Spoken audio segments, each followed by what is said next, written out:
I should have known something was off the moment my manager, Riley, called me with her usual suspicious enthusiasm. "Cole, great news," she chirped through the phone. "I got you a spot on a reality show." I nearly choked on my coffee. "A what now?" "A reality show. It's called Kitchen Rivals.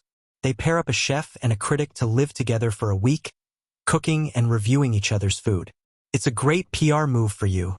I stared at my reflection in the window of my apartment, trying to process what fresh hell she was throwing me into. "Riley, did you hit your head this morning?" She sighed. "Look, you need to fix your public image. After that last review where you called a restaurant's signature dish an insult to both the cow and the concept of heat, the culinary world is out for blood. This show is a chance to prove you're not a heartless food snob." I pinched the bridge of my nose. "I am a heartless food snob." "Well, at least pretend you're not. Besides, they're paying well." That was the only part that made me hesitate. My career wasn't in trouble exactly, but my reputation had taken a hit lately. And fine, I could admit that my brand of brutal honesty might not be universally appreciated. A little positive PR wouldn't hurt. I exhaled. Fine. But if I end up stuck with some pretentious, self-absorbed hack who thinks truffle oil is a personality trait, I'm going to poison your coffee. "Oh, you'll love your partner," she said far too quickly, and that was my second warning sign. A week later, I walked onto the set of Kitchen Rivals in a crisp white shirt, dark jeans, and the kind of deep skepticism that could set a room on fire. The studio was designed to resemble a sleek, modern apartment, complete with an open-concept kitchen and a cozy dining area. It looked nice, too nice. I narrowed my eyes. This place had the eerie feeling of a trap. The director, a beaming woman in her 40s, welcomed me. "Cole Snyder, we are so excited to have you." I offered a polite smile. Excited is a strong word. She laughed like I was joking. "We'll introduce you to your partner in just a moment. I think you two will have great chemistry." I frowned. That sounds ominous. Before she could respond, a familiar voice filled the room. Smooth, confident, and laced with amusement. "Well, well, well. If it isn't the man who called my steak an affront to God and the concept of seasoning." My stomach dropped. No, no, no, no. I turned slowly, praying I was wrong. But of course, because the universe hates me, there he was, Leo Wright, standing in the doorway like he owned the place. His golden brown hair was slightly tousled, his emerald green eyes full of mischief. He had the nerve to smirk at me, dressed casually in a black t-shirt and fitted jeans that were extremely unfair to look at. I should have walked out right then. Instead, I took a deep breath and said, "Oh, fantastic. They paired me with an egomaniac." Leo put a hand over his heart. "An award-winning egomaniac. Thank you very much." The director clapped her hands. "Oh, this is going to be so much fun. For you, maybe," I muttered. Leo's grin widened. "Come on, Snyder. Aren't you the least bit excited to spend an entire week with me? I'd rather season my eyeballs with salt." His laughter was downright smug. "Too bad. We're roommates now." I closed my eyes briefly, wondering if there was still time to fake a sudden illness. The director gestured toward the camera crew. "All right, let's get started. We'll film your introductions first, then your first challenge together." I shot one last glare at Leo, who looked far too entertained by my suffering. This was going to be a long week. I had survived some questionable life choices before, but standing in a kitchen next to Leo Wright with cameras rolling felt like my biggest mistake yet. The director grinned as she clapped her hands. "All right, for your first challenge, you'll be cooking a dish together." I blinked. "I'm sorry, did you say together?" Leo elbowed me lightly. "What's wrong, food critic? Afraid to get your hands dirty?" I resisted the urge to throw a whisk at him. "No, I'm just trying to understand why I'm being punished." The crew chuckled, and the director continued. "You two will have 1 hour to prepare a 3-course meal. You'll be judged on taste, presentation, and teamwork." "Teamwork," I repeated flatly. Leo smirked. "Don't worry, Snyder. I'll carry us." I turned to him, crossing my arms. "You're a chef. Cooking is literally your job. I, on the other hand, am an expert in eating food, not making it. Leo leaned in, his voice dropping just enough to make my skin prickle. Guess I'll have to teach you then. I hated how my stomach flipped at that. I really hated it. The director clapped again. And go! Leo grabbed a cutting board and started chopping vegetables like he was born to do it. Meanwhile, I stood there, staring at the ingredients like they had personally wronged me. Leo glanced over. Are you planning to contribute? Or just going to glare at the produce all day? I picked up a knife. I'm debating. With a dramatic sigh, he moved behind me, his hands resting lightly over mine as he guided the knife. Here, let me show you. His voice was warm against my ear, his touch steady, and for one terrifying moment, I forgot how to breathe. This show was going to kill me, and not because of the food. For the next hour, the kitchen turned into a battlefield. Leo insisted on doing things his way, while I, despite my lack of experience, refused to be impressed by his so-called culinary genius. That's too much salt, I pointed out as he seasoned the soup. Leo arched an eyebrow. It's perfectly balanced. I tasted it. It was perfectly balanced. But I wasn't about to admit that. The producers loved it. Every sarcastic quip, every heated exchange, every time I rolled my eyes while Leo smirked at me like he had already won. Leo leaned close as we plated the final dish. Admit it, Snyder. I'm winning you over. I met his gaze with a smirk of my own. Not even close. The cameras caught everything, and the war had just begun. The next challenge was supposed to be simple desserts. A sweet, friendly competition. Of course, nothing was ever simple when Leo Wright was involved. The moment I saw him reach for a blowtorch, I knew we were in trouble. What are you doing? I demanded, eyeing the flame warily. Leo grinned. Making creme brulee. Relax, Snyder. I know what I'm doing. That's exactly what people say before things explode. Leo gave me a slow, smug look. You don't trust me? I crossed my arms. Not even slightly. He laughed, flicking the torch on with way too much enthusiasm. The camera crew leaned in, sensing potential disaster. I prayed to every culinary deity that I wouldn't leave this kitchen with singed eyebrows. Leo, of course, executed the caramelized sugar topping flawlessly, much to my annoyance. The golden brown crust cracked under his spoon with an obnoxious tink that made him smirk even harder. Perfection, he said smugly, scooping a bite into his mouth. I rolled my eyes. Show off. Jealous. I huffed. Please. I could do that too if I wanted. His eyes lit up with pure mischief. Oh really? Then go ahead. Make your own dessert. I hesitated. Leo grinned wider. Wait. Don't tell me. You can't bake. I lifted my chin. I could if I wanted to. Right? But you don't want to. Exactly. Leo folded his arms, leaning against the counter. Because you can't. I gritted my teeth. That is not what I said. So prove me wrong. I should have walked away. I should have just ignored him. But no. Because I am a rational adult, I immediately turned to the counter and grabbed the first ingredients I saw. Leo watched in obvious amusement as I tried to mix flour, eggs, and sugar into something that vaguely resembled cake batter. The crew was way too invested in this, their cameras following my every clumsy move. By the time I pulled my cupcakes out of the oven, they looked tragic. Sunken, slightly burnt on the edges, and definitely not edible. Leo picked one up between his fingers, inspecting it like it was a rare specimen of failure. You know, I've seen some disasters in my time, but this, he let out a low whistle. This is special. I scowled. Eat it. His eyebrows shot up. I'd rather not. I grabbed another cupcake and shoved it toward him. Eat it. Leo chuckled but, to my surprise, took a bite. Silence. Then his face did something strange, like he was trying not to react. I narrowed my eyes. Well, it's not bad. The betrayal hit me like a truck. You like it? He coughed. Let's not get carried away. I glared at him. You totally like it. Leo wiped his mouth, leaning closer.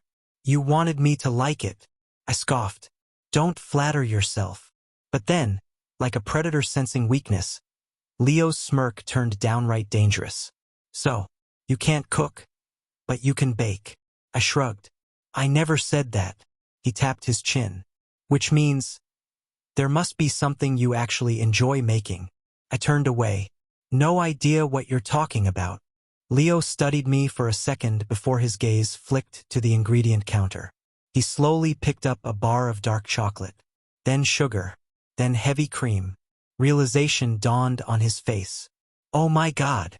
I froze. His grin stretched victorious. You have a sweet tooth. Pointed at him. Say another word and I will drown you in melted chocolate. Leo beamed like he had just discovered my greatest secret, which, to be fair, he had. From that moment on, I knew one thing for certain. Leo Wright was going to make my life hell. And worse, he was going to do it with desserts. I should have known Leo wouldn't let my dessert-related humiliation slide. The next morning, I walked into the kitchen only to be assaulted by the scent of something rich, warm, and deeply unfair. I paused in the doorway, already suspicious. What are you doing? Leo, leaning casually against the counter, held up a spoonful of something dark and glossy. Making hot fudge. I stared at him. At 8 in the morning? He grinned. Breakfast is the most important meal of the day. My stomach betrayed me with a low growl.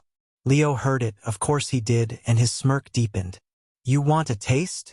He dipped the spoon back into the bowl and held it out toward me. I folded my arms. No. He tilted his head. You sure? I was sure. I was absolutely sure. And then he licked the spoon. Slow. Deliberate. Sinful. My brain short-circuited. Leo, the devil in human form, had the audacity to moan under his breath. MMM. So rich. So smooth. Just melts on your tongue. I clenched my jaw. I hope you choke on it. He chuckled. Come on, Snyder. Live a little. He scooped another spoonful and held it closer. Just one bite. I could feel the camera crew lurking. They were probably loving this. I refused to be played. I met his gaze and, without breaking eye contact, grabbed the spoon from his hand. Then I dramatically stuffed the entire thing in my mouth. Leo blinked. Then his grin returned, slow and wicked. See? Was that so hard? It was because the second the chocolate hit my tongue, I nearly groaned. It was perfect. The deep bitterness of dark chocolate balanced with just the right amount of sweetness. The texture smooth and velvety. Leo's eyes flicked to my lips. You've got a little. He reached forward and swiped his thumb just beneath my mouth. I froze. The kitchen went silent. Leo's thumb lingered a second too long. My skin burned where he touched me. He pulled back slowly and popped his thumb into his mouth, tasting the chocolate. I was going to die. The smug bastard smirked. Delicious. I turned on my heel and walked straight out of the kitchen. The cameras caught everything. I did my best to avoid Leo for the rest of the morning. Unfortunately, the producers had other plans. The next segment was a blind taste test challenge. They set up a long table covered in various sweets, some made by professional pastry chefs, others by, well, us. I sat in one chair, blindfolded, while Leo sat across from me, arms crossed and looking far too entertained. The producer explained the rules. Leo, you'll feed Cole a sample and he has to guess the main ingredients. Then you'll switch. I tensed. Wait, he has to feed me? Leo grinned. Afraid. I squared my shoulders. Not even a little. The first bite was harmless. Fluffy vanilla cake. Easy. I named the ingredients with barely any effort. The second was a citrus tart. Again, no problem. The third, however, was something dangerous. The second Leo lifted the spoon to my lips, I knew. The scent of dark chocolate and espresso curled in the air, rich and deep. I took a bite. Heat spread through me instantly. It was unfairly good, dense, slightly bitter, melting over my tongue in a way that felt downright criminal. I swallowed. Dark chocolate, espresso, a little sea salt. Leo's voice was almost too casual. And I hesitated. There was something else. A subtle, lingering warmth that curled at the back of my throat. Not spice exactly, but heat. My brows furrowed. Is that chili powder? Leo snapped his fingers. Bingo! I scowled. You spiked the chocolate? He shrugged. Thought I'd keep you on your toes. I pulled off my blindfold to glare at him. Oh, you're so smug right now, aren't you? Leo leaned forward, resting his chin on one hand. I'm just impressed. Didn't think you'd get it. Don't underestimate me. His smirk softened, just for a second. Wouldn't dream of it. And just like that, I forgot how to be annoyed. The cameras were still rolling. I was still sitting across from him. But the teasing had shifted. The atmosphere had changed. For the first time since this ridiculous show started, I wasn't sure who was actually winning. I was starting to realize something disturbing. Leo Wright didn't just enjoy cooking. He enjoyed messing with me. And worse, he was good at it. The next challenge was a fusion dish contest. The rules were simple. We had to create a dish that combined two different cuisines in a creative way. The problem? Leo and I couldn't agree on anything. French-Thai fusion, he declared confidently. We'll do a lemongrass beurre blanc over seared scallops with a coconut risotto. I snorted. That's just French food with a tropical accent. He put a hand over his heart. Wow, that hurts. I ignored him and scanned the ingredients. How about Italian-Korean? Spicy gochujang carbonara. Leo made a face. Okay. That sounds horrifying. I lifted an eyebrow. Coming from the guy who once put lavender in mac and cheese? Leo gasped. That was genius. That was a crime. We bickered back and forth until the producer stepped in. Guys, you have 1 hour. Maybe start cooking? I grabbed the pasta. Fine. We'll do my idea. Leo smirked. We'll do a compromise. What does that mean? I didn't get to finish. Because the next thing I knew, Leo was right behind me, reaching past me to grab an ingredient. His arm brushed mine, his breath warm against my neck. I stiffened. You're in my space, I muttered. His voice dropped, amused. I live in your space. I turned my head sharply, only to find that we were suddenly way too close. His green eyes flicked down to my mouth for half a second, before he stepped back, like nothing happened. I needed therapy. The cameras caught everything. The kitchen turned into chaos. Leo, being the show-off he was, insisted on making handmade pasta. I, being a normal person, thought this was completely unnecessary. You know they sell pasta pre-made, right? I said, watching him roll out the dough. Leo shook his head dramatically. Where's the passion, Snyder? The artistry? Where's the logic, Leo? He ignored me. Here, come try. He dusted flour on my hands before I could protest and guided them onto the dough. His hands pressed lightly over mine, leading me through the motion. I swallowed hard. See, he murmured. You gotta feel the texture.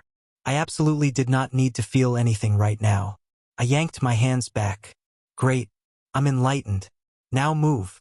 Leo chuckled and went back to work, humming under his breath. I hated how good he was at this. The easy confidence, the way he moved in the kitchen like he belonged there. I also hated how unfairly attractive he looked. A smear of flour on his cheek, sleeves rolled up, forearms unfairly distracting. I needed to focus. I turned back to the sauce, ignoring the chaos in my chest. Half an hour in, the producer announced, 20 minutes left. Leo glanced at my sauce and sked. Needs more heat. I huffed. It's fine. Leo grabbed a spoon, dipped it into my sauce, and instead of using a separate spoon like a civilized human being, he brought it to his lips and took a slow, deliberate taste. I watched, horrified. Did you just? He made a thoughtful sound. Not bad, Snyder. But... He reached past me, grabbed the gochujang and added another spoonful. I stared at him. Did you just steal a bite from my spoon? Leo licked his lips. What's wrong? Afraid of a little indirect kiss. I threw a towel at his face. The cameras caught everything. Somehow we actually pulled it off. The dish turned out shockingly good. The judges praised the balance of flavors, the heat from the gochujang, the richness of the sauce, the perfectly made pasta, which I will never admit was impressive. Leo accepted the compliments with an infuriatingly smug smile. The head judge nodded approvingly. This is one of the best fusion dishes we've had on the show. I exhaled in relief. Finally, something normal. Then the judge added, and your chemistry in the kitchen is electric. I choked. Leo patted my back, grinning. Careful there, partner. I glared at him, my face on fire. The cameras caught everything. Waking up in a reality show house is a unique kind of suffering. For one, there are cameras everywhere. I learned this the hard way when I groggily stumbled into the kitchen at 7 a.m., only to be greeted by a boom mic swinging in my direction like a nosy bird. For another, Leo Wright was a morning person. I don't know what I expected. Maybe some groggy, half-conscious version of him, bleary-eyed and harmless. Instead, I found him at the stove, flipping pancakes like a domestic menace, fully awake and already annoyingly cheerful. Morning sunshine, he greeted without turning around. I groaned. Too early for your nonsense. He chuckled. Coffee's on the counter. I hesitated. Did you poison it? You'll have to drink it and find out. I took my chances. Leo set a plate in front of me. A perfect stack of golden pancakes, lightly dusted with powdered sugar. I squinted at them. What's wrong with them? Leo smirked. You think I can't make pancakes? I think you enjoy making my life difficult. He sat across from me, propping his chin on his hand. And yet, here I am, making you breakfast. You should be flattered. I stabbed a pancake aggressively. I'm suspicious. Leo just grinned. The moment I took a bite, I regretted everything. Because the pancakes? Stupidly good. Fluffy. Just the right amount of sweetness. With a hint of vanilla. I scowled. Damn it. Leo leaned forward. You like them. I tolerate them. He looked far too pleased with himself. Admit it, Snyder. I've won you over. I pointed my fork at him. This is breakfast. Not a declaration of surrender. He just winked. We'll see. The cameras caught everything. Midway through breakfast, one of the producers walked in, looking suspiciously excited. Great news, she announced. For today's challenge, you two will be going on a special outing. I narrowed my eyes. Define special, she beamed. You'll be running a food truck together. Leo clapped his hands. Oh, this is gonna be fun. I choked on my coffee. Excuse me? She nodded enthusiastically. You'll have 3 hours to sell as much food as possible. The team with the highest earnings wins. I stared. You're letting him run a food truck? Leo patted my shoulder. Relax, Snyder. I'll handle the cooking, you handle the customers. I actually laughed. Oh, absolutely not. Too late, the producer chirped. Your truck is waiting outside. Leo grinned at me. Hope you're good at smiling for customers. I grimaced. Hope you're good at refund requests. The cameras caught everything. The second I saw our food truck, I knew we were doomed.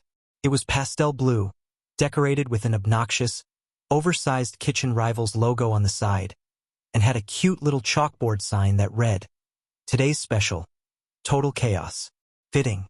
Leo, on the other hand, looked absolutely delighted. Look at this, Snyder. Our very own mobile kitchen. I crossed my arms.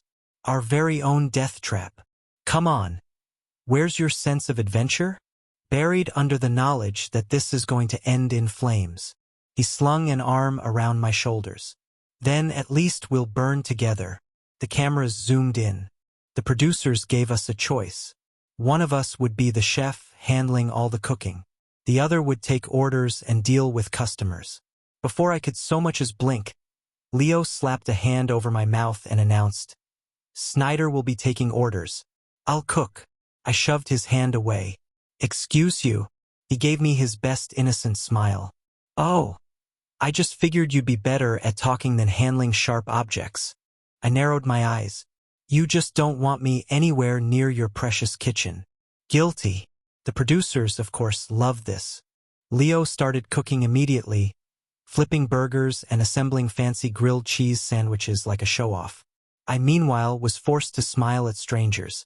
I was not built for this. Welcome to our food truck. I deadpanned as our first customer approached.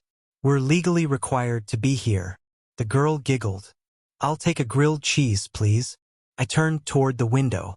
Leo, 1 grilled cheese. Leo smirked, plating the sandwich with an unnecessary flourish. Say it nicer. I took a deep breath. Leo, oh wondrous culinary god, please bestow upon us a grilled cheese. Leo winked. Much better. I wanted to die. The next hour was torture. I had to deal with small talk, and smiling, and worst of all, people who couldn't make up their minds. Should I get the burger or the grilled cheese? I stared. I don't know, Susan. Live your truth. Leo choked on a laugh. Another customer squinted at the menu. Is the tomato soup good? I glanced at Leo. Chef, do we poison our soup? Or is it edible? Leo rolled his eyes. It's amazing, obviously. I turned back. There you have it. It won't kill you. Leo groaned. Stop scaring away our customers. The cameras caught everything. At some point, Leo decided my suffering wasn't enough. It started with small things. Passing me a drink just as I turned away so I'd accidentally brush his fingers. Standing way too close while pretending to reach for ingredients. Whispering, "Smile more, Snyder." Like he was enjoying my misery. And then, the icing on the cake. He made me a milkshake. A stupidly good one. Vanilla with just the right amount of sweetness. He handed it over like it was nothing. For you, he said casually. I squinted at him. What's the catch? Leo grinned. No catch. Just wanted to make you something nice. My brain short-circuited. The worst part? The cameras caught everything. After 3 exhausting hours, the producers gathered us for the results. 2 other teams had been running food trucks as well, and our sales were being compared. The host beamed. And the winner is... We held our breath. Leo and Cole. Leo hooped, grabbing my arm and shaking me excitedly. We won. I blinked. What? One of the producers smirked. Apparently, customers loved your dynamic. Something about bickering boyfriend's energy. I choked. We're not. Leo slung an arm around me. You heard them, Snyder. Bickering boyfriends. I glared at him. I will dump this milkshake on your head. Leo just laughed. The cameras caught everything. The final few days of Kitchen Rivals had been nothing short of exhausting.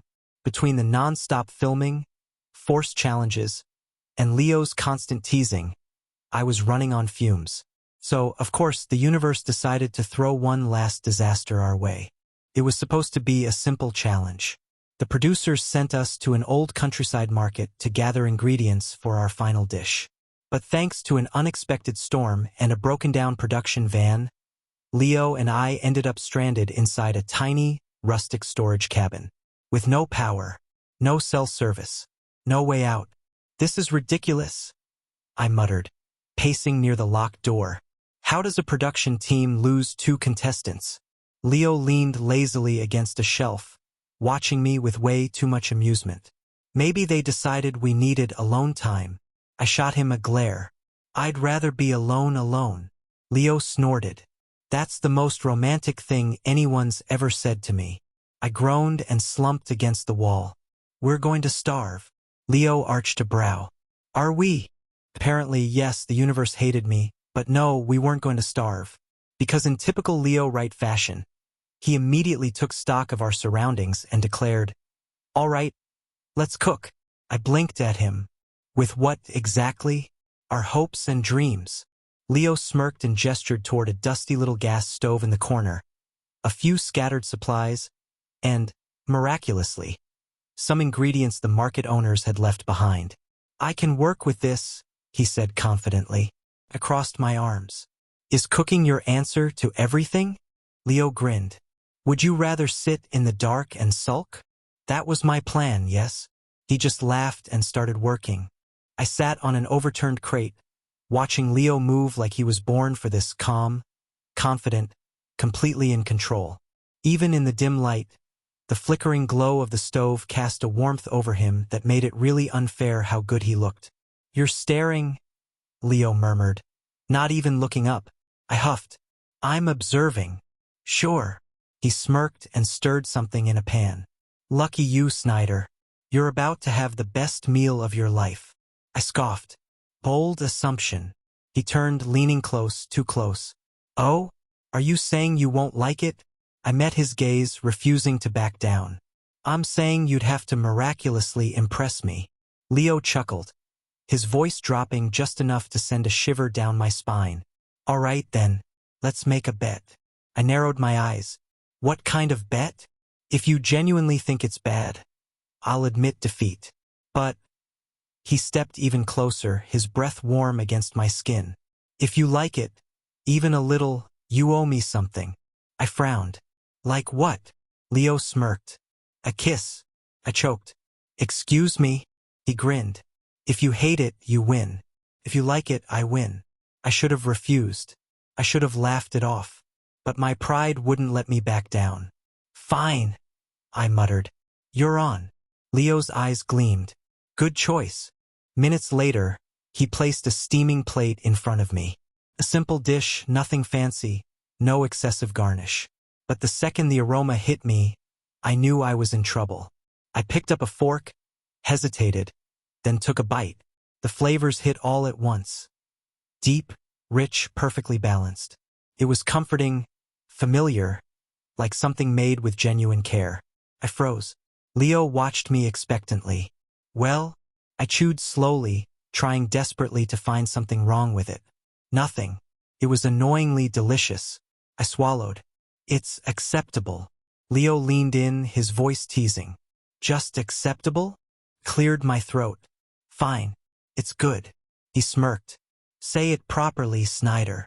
I scowled. I hate you. Leo grinned. Great. Now pucker up. I almost threw the plate at him. Instead, I shoved another bite into my mouth. Very aggressively, while Leo just laughed. Outside, the storm raged on. Inside, trapped with the most infuriating man alive, I was starting to think I didn't mind it so much. The storm eventually passed, and by morning, the production team had finally remembered they had 2 missing contestants. I wasn't sure what was more ridiculous. The fact that they only realized we were gone after noticing a suspicious lack of bickering on camera, or the fact that Leo somehow convinced them we had a bonding experience. Trapped in a cabin, cooking over a tiny stove? Sounds romantic. One of the producers teased as we were driven back to the filming location. I scoffed, arms crossed as I stared out the window. Yeah. Nothing says romance like almost freezing to death with an idiot. Leo, sitting next to me, just grinned. Hey, at least we made good food. I shot him a glare. I'd rather starve.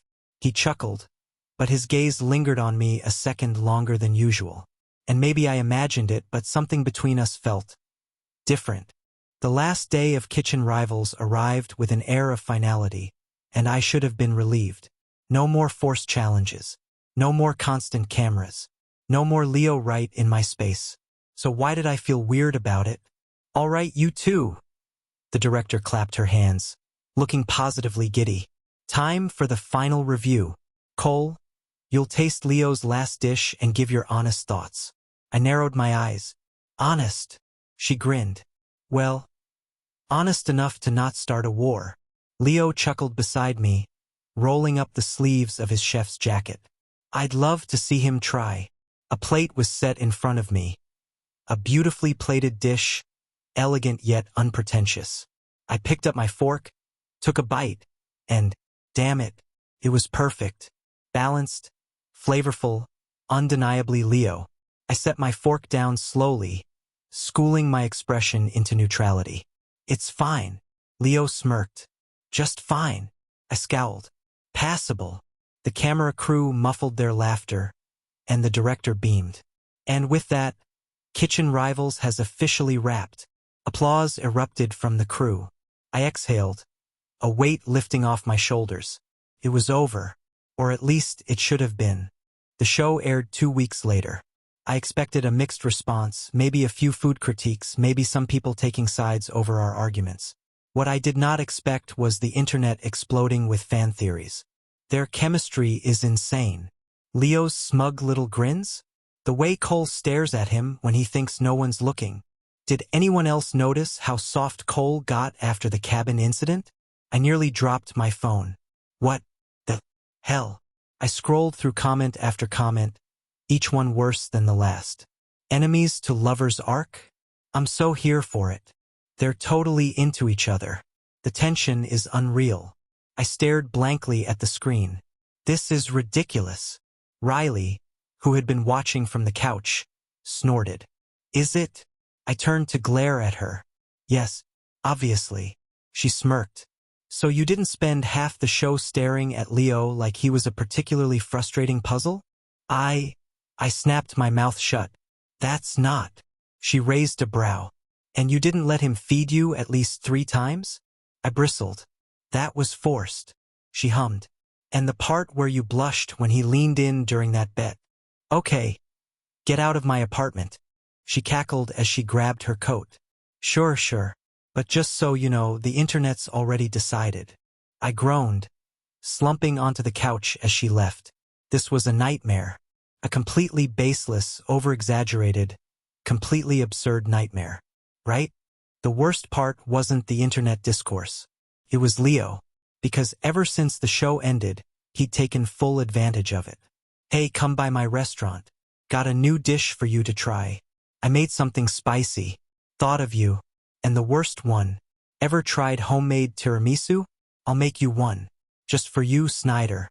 I should have ignored him.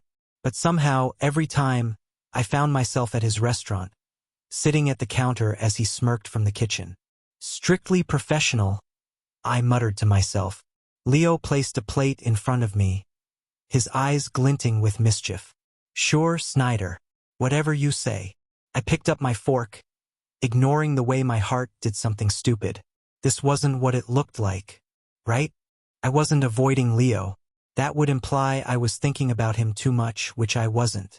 It was just, my schedule had been busy, and maybe I'd ignored his last few texts, and maybe I hadn't gone to his restaurant in over a week.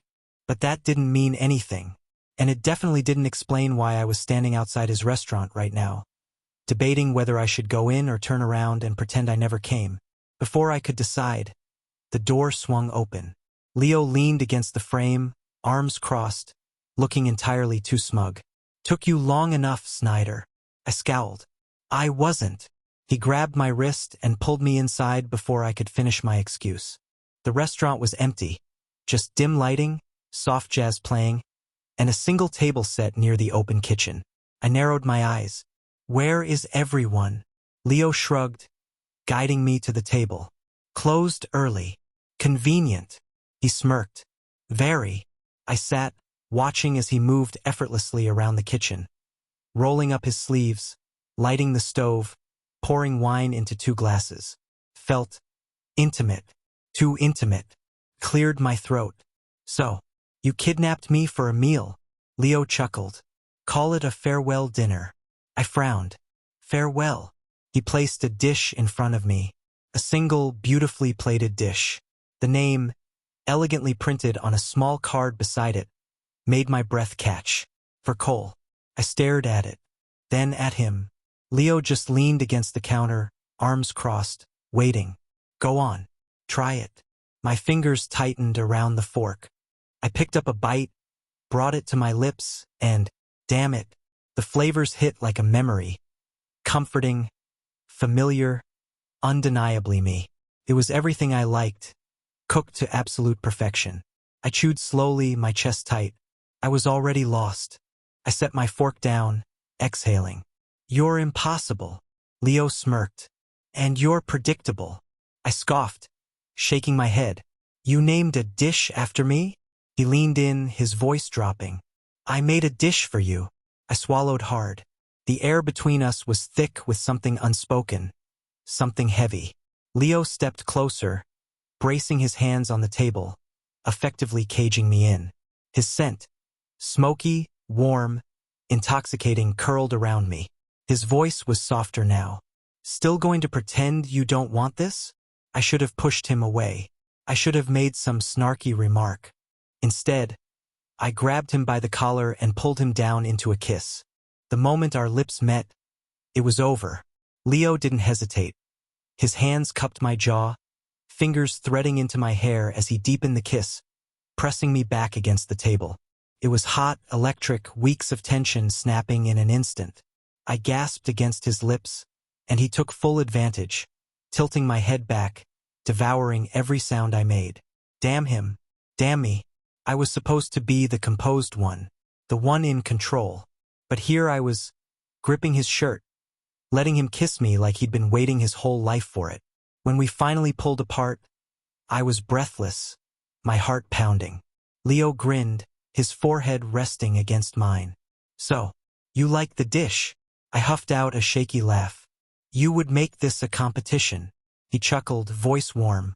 And, I rolled my eyes, but my lips betrayed me. Fine. You win. Leo's grin turned triumphant. Say it properly. I groaned. I hate you. He kissed me again, and I let him,